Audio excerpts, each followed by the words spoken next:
Welcome, in front of me is a VIVO Y19s, and today I'll be going over unboxing along with a quick look at the device and also its specifications.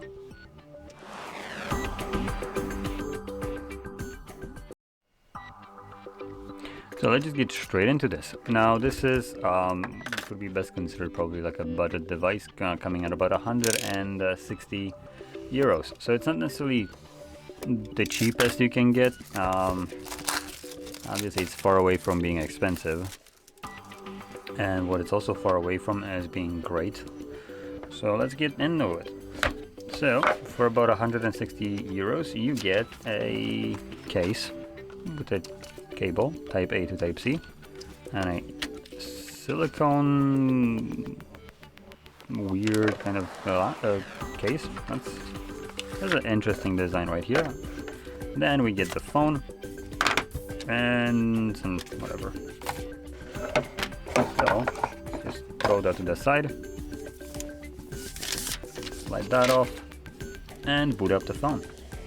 The phone comes with a pre-applied screen protector, which is always a win in my book. And it's booting up. So while it's booting up, I'm going to quickly go over the display of this phone. So we have a 6.68-inch display with a resolution of 720 by 1608 pixels.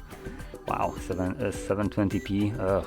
IPS LCD, 90 Hz refresh rate, and a brightness of about 1000 nits. 85% screen to body ratio, and a pixel density of 264 pixels per inch. Okay, we're not off to a great start for about 100 and... Actually, no, never mind, it's 160 bucks, so it's not that bad. Now, continuing on into the back where we have our single camera setup, basically. We have a, yep, that is a single camera setup. We have a 50 megapixel f1.8 aperture wide sensor, and then what is considered a bullshit cam, which they usually call auxiliary lens, which means we have absolutely nothing, but we pretend to have something. And at the front we have a 5 megapixel sensor. Now with the back cameras you can record only up to 1080p at 30 frames max, which again, eesh. And if we move over to the internals, we have a 5500 mAh battery with 15 watts of charging using cable obviously and a charger, and 64 gigabytes of storage with 4 gigabytes of RAM that is expandable using a micro SD card. But you can also just spec it up to 256 gigs with 8 gigs of RAM. So you can just buy a higher model, which will run you a little bit more obviously. And outside of that, the device is running Android 14. Right now we have Android 15, FunTouch 14, which is their skin over the Android, and possibly at the time of recording this device might actually have access to Android 15, but might not have when it was released in October 15 of 2024. So that's been some time since then.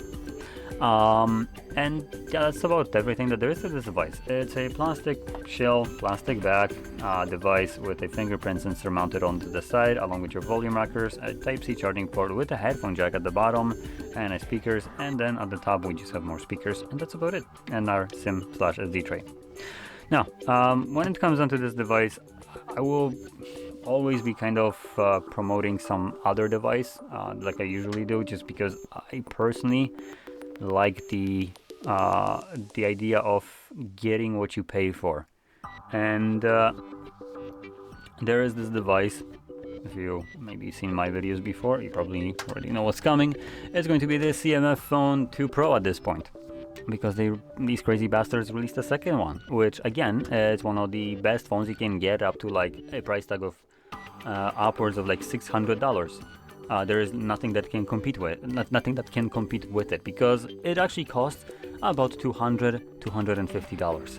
So about 100 bucks more, or 50 bucks more, or 40 in this case, depending on if you get a deal on it or not. I can tell you that CMF Phone 1, it was also the same price of 250 retail, but it was more commonly selling between 200 and sometimes even lower than 200.